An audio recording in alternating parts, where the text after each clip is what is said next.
चलिए आज देखते हैं साइंस का जो सेट चल रहा था। आज ये 27 नंबर सेट है। ये 27 नंबर सेट है। देखते हैं पहला क्वेश्चन क्या दिया हुआ है। पहला क्वेश्चन आपका दिया है, निम्नलिखित में से किस विटामिन को आर्गोकेसिफेरॉल कहा जाता है। आर्गोकेसिफेरॉल किसे कहा जाता है? तो ये आपको कहा जाता है विटामिन D2 को कहा जाता है। इसको विटामिन D2 कहा जाता है। ये विटामिन D3 दिया है, विटामिन B12 दिया है। इसको बुलाता है साइनोकोबालामिन। इसको बुलाता है विटामिन B6 को बुलाता है पैराडॉक्सिन। विटामिन B6 को बुलाता है पैराडॉक्सिन। तो इसी को बुलाता है क्या चीज? आर्गो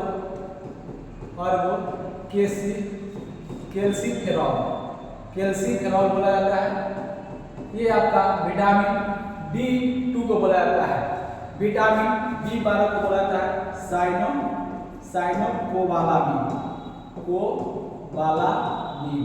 कोबालामिन बोला जाता है। विटामिन B12 को इसमें कोबाल्ट पाया जाता है। विटामिन B6 को बोला जाता है पैराडॉक्सिन बोला जाता है। विटामिन B6 को पैराडॉक्सिन बोला जाता है। आइए कुछ विटामिन के बारे में देखते हैं। ये आपका दिया है विटामिन ए का रासायनिक नाम होता है क्या? रेटिनॉल। इसको बोला जाता है रेटिनॉल। इसकी कमी के कारण जो रोग उत्पन्न होता है उसको बोला जाता है रतौंधी, जीरोथैलेमिया, संक्रमण, त्वचा की कोशिका में परिवर्तन होता है। ये आपका विटामिन ए हुआ। विटामिन ए को रेटिनॉल बोला जाता है। विटामिन ए का बोला है रेटिनॉल। विटामिन ए को रेटिनॉल।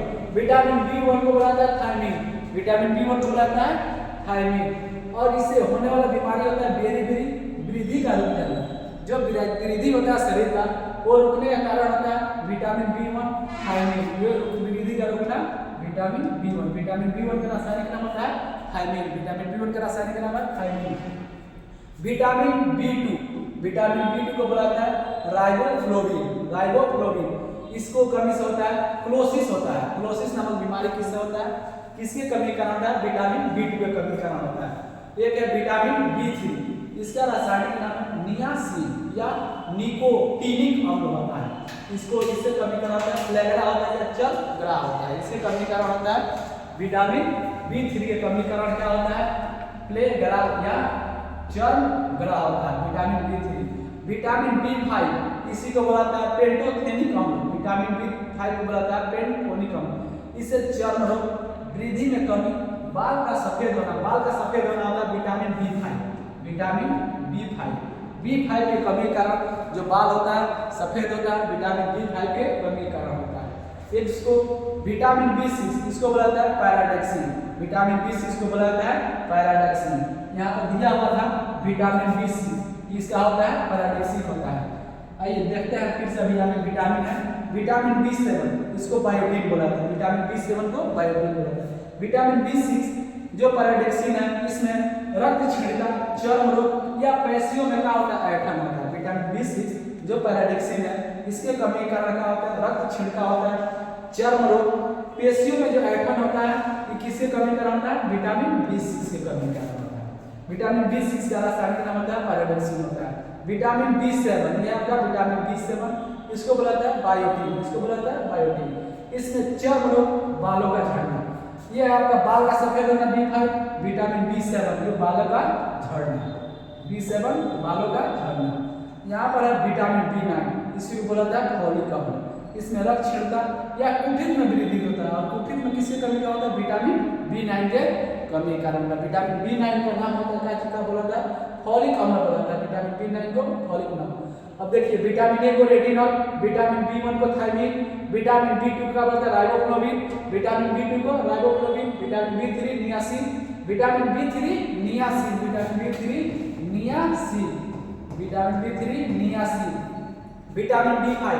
पेंटोनिक अम्ल,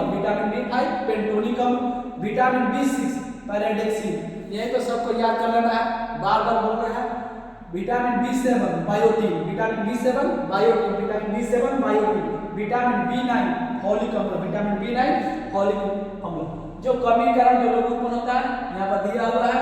आपको पूछा गया था एग्जाम में बेरी किस विटामिन की कमी कारण होता है? तो विटामिन B1 के कमी कारण होता है। विटामिन B1 का रासायनिक नाम जो होता है वो क्या होता है? थायमिन होता है। विटामिन B1 का रासायनिक नाम होता है थायमिन।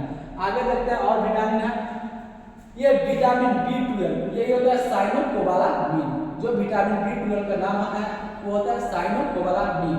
ये होता है घातक रक्त क्षमता होता है, तंत्रिका तंत्र में जो गड़बड़ी होता है, तंत्रिका तंत्र में जो गड़बड़ी होता है विटामिन B12 के कमी के कारण होता है, विटामिन B12 के कमी के कारण होता है।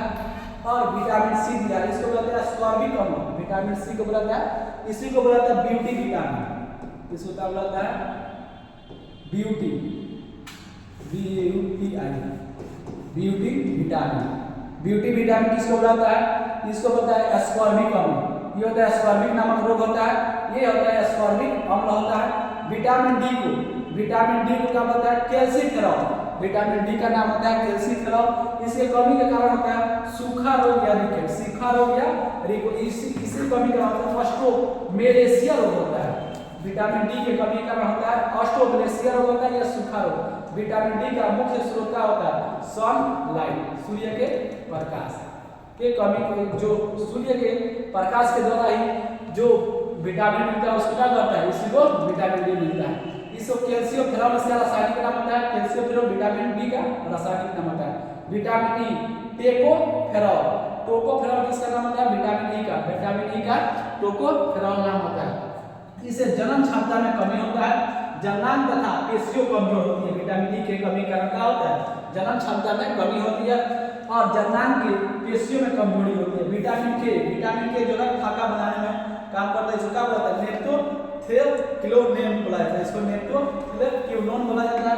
इस चोट लगने पर रक्त में फाका न जमना किसी विटामिन का कारण होता है, विटामिन के कमी का कारण होता है। और यहाँ पर दिया विटामिन B12, इसको क्या बोलता है साइनोकोबालामिन। विटामिन B12 होता है साइनोकोबालामिन।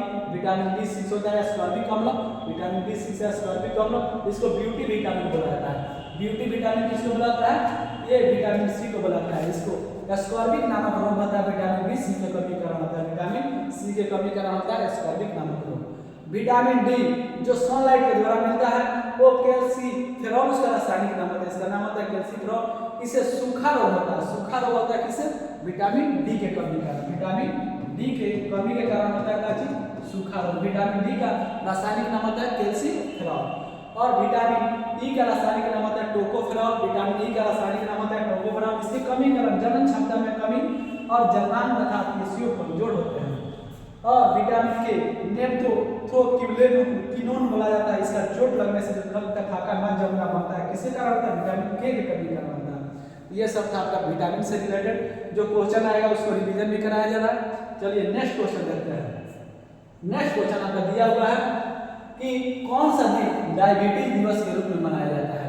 जो डायबिटीज रोग होता है उसी को दिवस के रूप में कौन सा तारीख को मनाया जाता है, इसको मनाया जाता है 14 नवंबर को। इसको मनाया जाता है कब 14 नवंबर को मनाया जाता है। इसका आंसर हो जाएगा डी, इसका आंसर हो जाएगा डी। आइए कुछ रसायन से संबंधित जो रसायन विज्ञान या जो विज्ञान से संबंधित दिवस है उसको देखते हैं। अंतर्राष्ट्रीय योग दिवस, अंतर्राष्ट्रीय योग दिवस मनाया जाता है 21 जून को।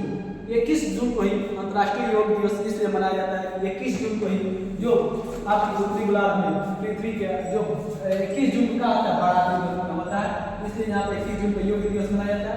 विश्व मलेरिया दिवस 25 अप्रैल को मनाया जाता है, याद रखिए विश्व मलेरिया दिवस 25 अप्रैल, विश्व मलेरिया दिवस 25 अप्रैल, अंतर्राष्ट्रीय योग दिवस 21 जून, अंतर्राष्ट्रीय योग दिवस 21 जून। और विश्व तपेदिक दिवस मतलब टीबी दिवस 24 मार्च, विश्व टीबी दिवस 24 मार्च। विश्व पर्यावरण दिवस 5 जून को मनाया जाता है, एनवायरमेंट डे बोला जाता है उसको। विश्व एनवायरमेंट डे मतलब वर्ल्ड एनवायरमेंट डे कब मनाया जाता है 5 जून को। विश्व खाद्य दिवस 16 अक्टूबर, विश्व खाद्य दिवस 16 अक्टूबर। विश्व पशु दिवस 4 अक्टूबर, विश्व पशु दिवस 4 अक्टूबर। विश्व ओजोन दिवस ये 16 सितंबर को मनाया जाता है, विश्व ओजोन दिवस मनाया जाता है आपका 16 सितंबर को, यहाँ से याद करेंगे। अंतर्राष्ट्रीय योग दिवस 21 जून को, अंतर्राष्ट्रीय योग दिवस 21 जून को। विश्व मलेरिया दिवस 25 अप्रैल को। विश्व तपेदिक दिवस 24 मार्च को। विश्व पर्यावरण दिवस 5 जून को। विश्व खाद्य दिवस होता है आपका 16 अक्टूबर को, विश्व खाद्य दिवस आपका 16 अक्टूबर को। विश्व पशु दिवस हो गया 4 अक्टूबर, विश्व पशु दिवस 4 अक्टूबर।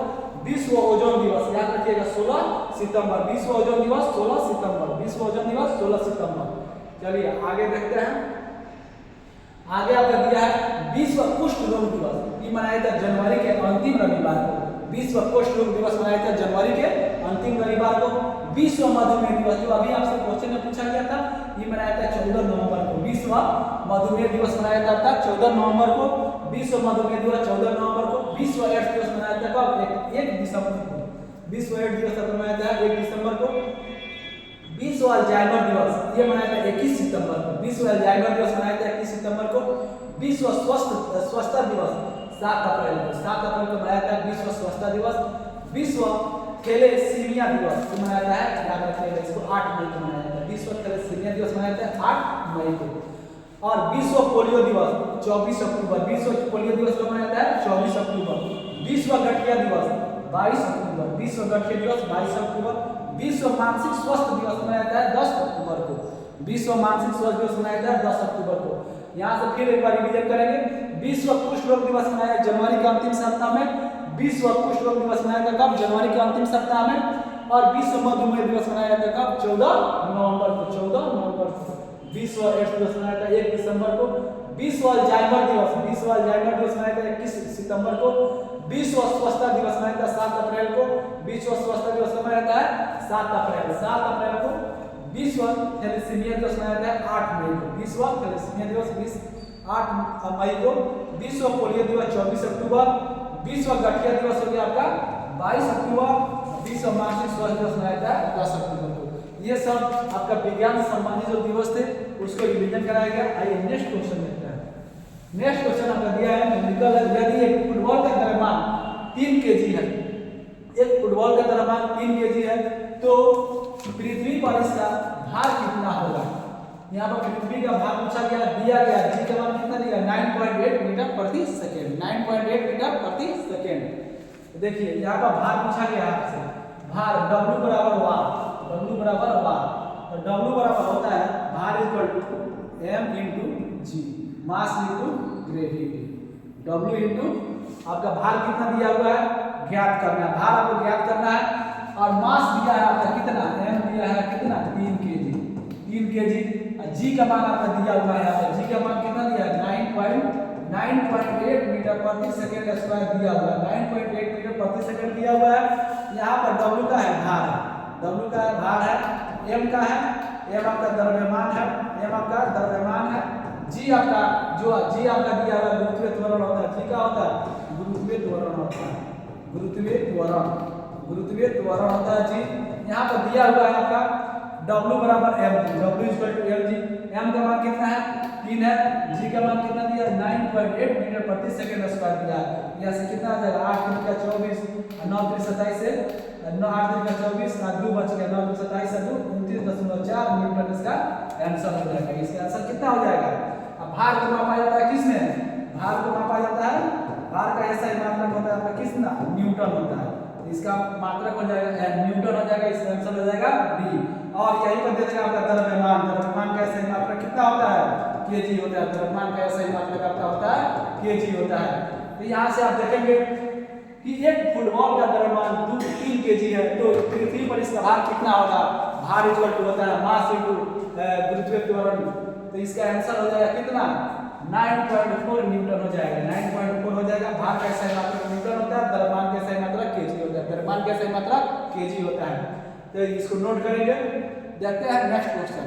आपका नेक्स्ट क्वेश्चन दिया हुआ है, नेक्स्ट क्वेश्चन आपका दिया हुआ है, निम्नलिखित में से कौन सा युग्म सही सुमेलित नहीं है? कौन सा सही सुमेलित नहीं है? ये दिए है मेटल दिया हुआ आपका, यहाँ पे दिया आयस, जो भी इसका एस होता है।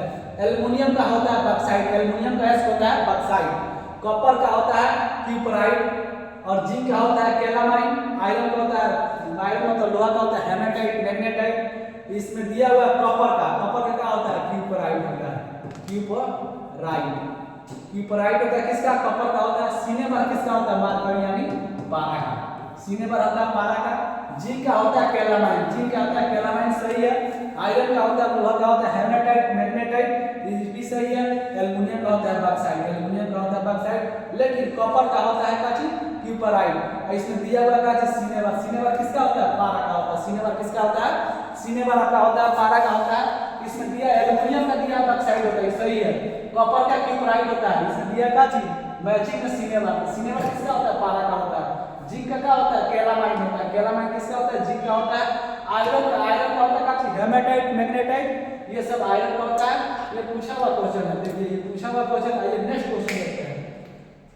नेक्स्ट क्वेश्चन आपका दिया हुआ है कि रेडियो एक्टिविटी का आविष्कार किया था, किसने किया था? रेडियो एक्टिविटी का आविष्कार किसने किया था? रेडियो एक्टिविटी का आविष्कार किसने किया था? ये आपका रेडियो एक्टिविटी के जर्मन वैज्ञानिक हुए थे, फ्रांसीसी वैज्ञानिक थे। ये फ्रांस के वैज्ञानिक थे, इन्होंने किया था। इन्होंने 1896 ईस्वी में किया था। इनका क्या नाम था? इनका नाम था बेकुलर। ये थे बेकुलर, हेनरी बेकुलर के नाम से जाने जाते थे। इन्होंने किया था का चीज? ये रेडियो एक्टिविटी का खोज किए थे। ये इन्होंने रेडियो एक्टिविटी का आविष्कार किया थे। कौन किया था? बेकुलर किए थे। ये 1896 ईस्वी में। कौन से थे? फ्रांसीसी वैज्ञानिक थे। इसका आंसर क्या हो जाएगा? बी हो जाएगा। इसका आंसर बी हो जाएगा। आइए नेक्स्ट क्वेश्चन देखते हैं। नेक्स्ट क्वेश्चन आपका दिया है, बंदूक की गतिमान गोली किस प्रकार की ऊर्जा होती है? ये आरआरबी का क्वेश्चन है, टेक्नीशियन का। इसमें पूछा गया है बंदूक की गोली की किस प्रकार की ऊर्जा होती है? विद्युतीय ऊर्जा दिया है, गतिज ऊर्जा दिया है, स्थितिज ऊर्जा दिया है, प्रकाश ऊर्जा दिया है। तो ये इसमें होता है, जो बंदूक की गोली में होता है उसमें क्या होता है? गतिज ऊर्जा होता है। गतिज ऊर्जा होता है, गतिज ऊर्जा। इसका आंसर क्या हो जाएगा? बी हो जाएगा। इसका आंसर हो जाएगा बी। इसका आंसर हो जाएगा बी। आइए नेक्स्ट क्वेश्चन देखते हैं। नेक्स्ट क्वेश्चन आपको दिया है कि डीएनए की द्विकुंडलिन संरचना किसके द्वारा दी गई थी? डीएनए की द्विकुंडली संरचना किसके द्वारा दी गई थी? ये दिया गया था वाटसन एंड क्रिक के द्वारा दिया गया था। वाटसन एंड क्रिक के द्वारा क्या दिया था? डीएनए के द्विकुंडली संरचना किसके द्वारा दिया गया था? वाटसन एंड क्रिक के द्वारा दिया गया था। इसका आंसर हो जाएगा बी। आइए नेक्स्ट क्वेश्चन देखते हैं। दिया है मानव हार्मोन। तो आपसे पूछा जाता है इंसुलिन क्या है? इसमें दिया है मानव हार्मोन में इंसुलिन उत्पन्न होता है। तो इंसुलिन पहले पूछा जाता है। इंसुलिन का ये एक हार्मोन है। इंसुलिन एक हार्मोन है। ये इंसुलिन एक हार्मोन है। ये स्रावित होता है आपका अग्नाशय से। अग्नाशय के द्वारा ये क्या होता है? स्रावित होता है। इसमें पूछा गया है मानव हार्मोन में जो इंसुलिन उत्पन्न होता है वो किसके द्वारा होता है? ये होता है अग्नाशय के द्वारा होता है। अग्नाशय द्वारा होता है। इसका आंसर क्या हो जाएगा? बी हो जाएगा। इसका आंसर क्या हो जाएगा? बी हो जाएगा। आइए नेक्स्ट क्वेश्चन देखते हैं। नेक्स्ट क्वेश्चन आपका दिया हुआ है सूची 1 को सूची 2 से सुमेलित कीजिए और सूचियों में दिए गए टुकड़ों का सही उत्तर लगाइए। दिया सूची 1 में पादप हार्मोन, ये सबका है ऑक्सीन, जिबरेलिन, साइटोकाइनिन, एस्पेसिक अम्ल, ये सबका ये पादप हार्मोन है। और इसका कार्य क्या होता है? इसमें दिया हुआ है। तो ये आपका ऑक्सीन का क्या काम होता है? ये शिखर का क्या करता है? प्रधानता करता है। और जिबरेलिन दिया हुआ है आपका, जिबरेलिन क्या करता है? कोशिका का वृद्धि करता है। जिबरेलिन आपका कोशिका का वृद्धि करता है। और साइटोकाइनिन ये कोशिका का विभाजन करता है। साइटोकाइनिन कोशिका विभाजन करता है। एबेसिक अम्ल होता है, ये क्या होता है? वृद्धि का अवरोधक होता है। वृद्धि का अवरोधक कौन होता है? एबेसिक अम्ल होता है। एबेसिक अम्ल होता है, ये वृद्धि का अवरोधक होता है। पौधों में जो विभाग पाया जाता है कोशिका का विभाजन करता है साइटोकाइनिन के द्वारा। कोशिका का विभाजन होता है साइटोकाइनिन के द्वारा। और जिबरेलिन होता है जो कोशिका का वृद्धि करता है। और ऑक्सीन होता है जो शिखर प्रधानता। तो इसका आंसर देखेंगे 1 का 4 2 में दिया हुआ है। ये दो ऑप्शन नहीं होगा। और दिया हुआ है देखिए बी का 1, तो दोनों में बी का 1 है। अब देखिए सी का 2, ये 3 वाला नहीं होगा। और यहाँ पर दिया है एबेसिक अम्ल होता है काची, ये होता है वृद्धि और अवरोधक हार्मोन होता है। इसका आंसर क्या हो जाएगा? बी हो जाएगा। इसका आंसर हो जाएगा बी। आइए नेक्स्ट क्वेश्चन देखते हैं।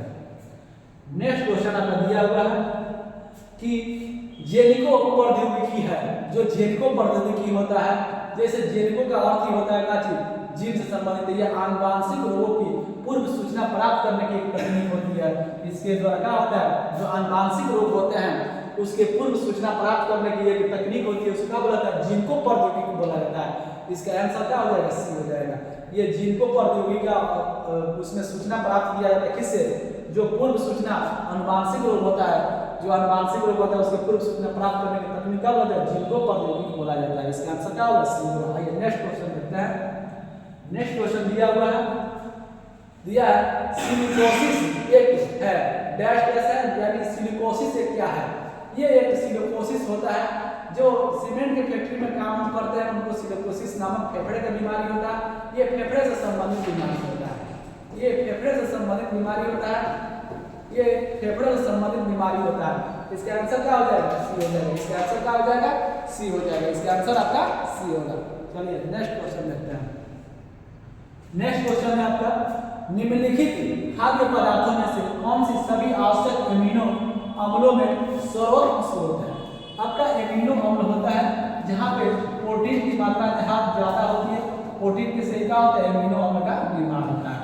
तो इसमें केला दिया, दाल दिया, मछली दिया, तो अंडा में सबसे अधिक प्रोटीन पाया जाता है। इसका आंसर क्या हो जाएगा? सी हो जाएगा। इसका आंसर क्या होगा? सी होगा। आइए नेक्स्ट क्वेश्चन देखते हैं। नेक्स्ट क्वेश्चन दिया है, निम्नलिखित गैस युग्म में से किसका मिश्रण खानों में अधिकतर होने वाले विस्फोटों के कारण होता है? खान कहने का मतलब होता है जो कोयले का खान होता है, जो कोयले का आपका खान होता है उसमें सर्वाधिक मतलब कौन सा गैस के कारण ही क्या होता है? जो कोयले का खान होता है, खान का मतलब होता है जो कोयले का खान होता है उसमें किस गैस के कारण सर्वाधिक विस्फोट होता है? ये होता है आपका मीथेन और वायु के कारण। मीथेन और ऑक्सीजन वायु होता है जो उसमें मीथेन के कारण होता है। इसका आंसर क्या हो जाएगा? सी हो जाएगा। इसका आंसर होगा सी। आइए नेक्स्ट क्वेश्चन देखते हैं। नेक्स्ट क्वेश्चन दिया है, निम्नलिखित में से निम्न में से किस कोशिका ऑर्गेनेल को कोशिका का पावर हाउस कहा जाता है? इसमें कोशिका का पावर हाउस किसको कहा जाता है? जो power house of cell, power house of cell किसको बोला जाता है? पावर हाउस ऑफ सेल किसको बोला जाता है? ये बोला जाता है आपको माइटोकॉन्ड्रिया को। माइटोकॉन्ड्रिया को बोला जाता है। माइटोकॉन्ड्रिया को क्या कहा जाता है? पावर हाउस ऑफ सेल बोला जाता है। माइटोकॉन्ड्रिया को विद्युत मतलब पावर हाउस किसको बोला जाता है? इसको बोला जाता है गाजी बी को। बी को क्या होगा? बी माइटोकॉन्ड्रिया आंसर दिया हुआ है। इसका आंसर क्या हो जाएगा? बी हो जाएगा। पावर हाउस ऑफ सेल किसको बोला जाता है? ये बोला जाता है माइटोकॉन्ड्रिया को। इसका आंसर क्या होगा? सी होगा। आइए नेक्स्ट क्वेश्चन देखते हैं। नेक्स्ट क्वेश्चन आपका दिया है, निम्नलिखित में से कौन सा लौह धातु के क्षयकरण के लिए आवश्यक है? जो लोहा होता है आपका लौह धातु आयरन, लोहा, इसके क्षय होने के लिए आप अगर जो लोहा को बाहर रखते हैं तो उसमें क्या होता है? ऑक्सीजन और नमी मिलता है जिसके कारण क्षय होता है यानी मूर्छा लग जाता है। क्षय ऑक्सीजन और क्या होता है? और नमी के कारण क्या होता है? इसमें क्षय हो जाता है बहुत जल्दी। क्या होता है? ये दोनों की मात्रा जहाँ मिलेगा आयरन में मतलब लोहा में, उसमें क्या होगा? क्षय सबसे अधिक होगा। क्षयकरण किसमें होगा? सबसे अधिक ऑक्सीजन और जहाँ पे नमी का मात्रा ज्यादा होगा वहाँ पे क्या होगा? लोहा का क्षय होगा। इसका आंसर क्या हो जाएगा? बी हो जाएगा। इसका आंसर हो जाएगा आपका बी। आइए नेक्स्ट क्वेश्चन देखते हैं। नेक्स्ट क्वेश्चन दिया है, पेंसिल का लेड है। पेंसिल जो होता है वो उसका लेड है। जो पेंसिल हम लोग यूज करते हैं लिखने में उसका लेड किससे बनकर बना होता है? ये कार्बन होता है। कार्बन का दो अपरूप है। कार्बन का दो अपरूप होता है। कौन होता है? एक होता है आपका हीरा और एक होता है आपका ग्रेफाइट। ये आपका ग्रेफाइट। ग्रेफाइट ये कठोर धातु है। ये कठोर होता है और हीरा से थोड़ा मुलायम होता है। ये हीरा से मुलायम होता है। हीरा से मुलायम होता है।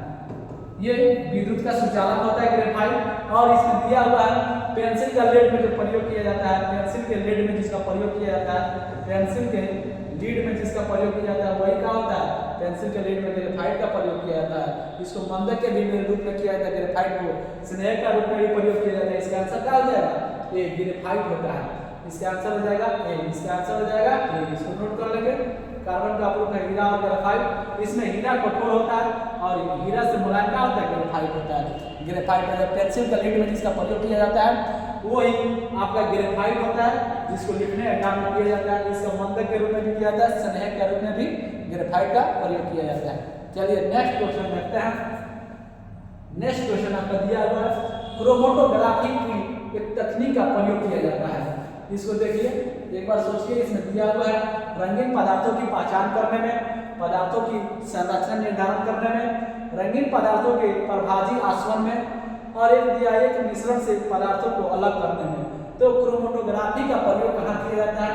मिश्रण जो होता है उसमें जो पदार्थ होते हैं उसमें क्या करता है? पदार्थ को अलग करने में किया जाता है। मिश्रण जो होता है उसके पदार्थ को अलग करने में किया जाता है। इसका आंसर क्या हो जाएगा? डी हो जाएगा। क्रोमेटोग्राफी एक तकनीक है। इसका प्रयोग किसमें किया जाता है? एक मिश्रण के पदार्थों को अलग करने में किसका प्रयोग किया जाता है? क्रोमेटोग्राफी का प्रयोग किया जाता है। जैसे पृथक्करण होता है इसमें वैसे ही दिया हुआ है इसमें दिया है क्रोमेटोग्राफी एक मिश्रण से पदार्थों को अलग करने की विधि होती है। इसका आंसर क्या होगा? डी होगा। इसका आंसर होगा डी। आइए नेक्स्ट क्वेश्चन देखते हैं। ऐसे ही सिलसिला चलता रहेगा क्वेश्चन का। आप लोग क्वेश्चन करिए और एग्जाम में अच्छा से एग्जाम देकर आइए। जल अपघटन में ऊर्जा की किस रूप में उत्पन्न होती है? जो जल अपघटन होता है ऊर्जा के किस रूप में होता है? इसमें दिया प्रकाश के रूप में, ऊष्मा के रूप में, ध्वनि के रूप में, अम्ल के रूप में। इसका होता है जो जल अपघटन होता है उसमें किसके रूप में होता है? ऊष्मा के रूप में होता है।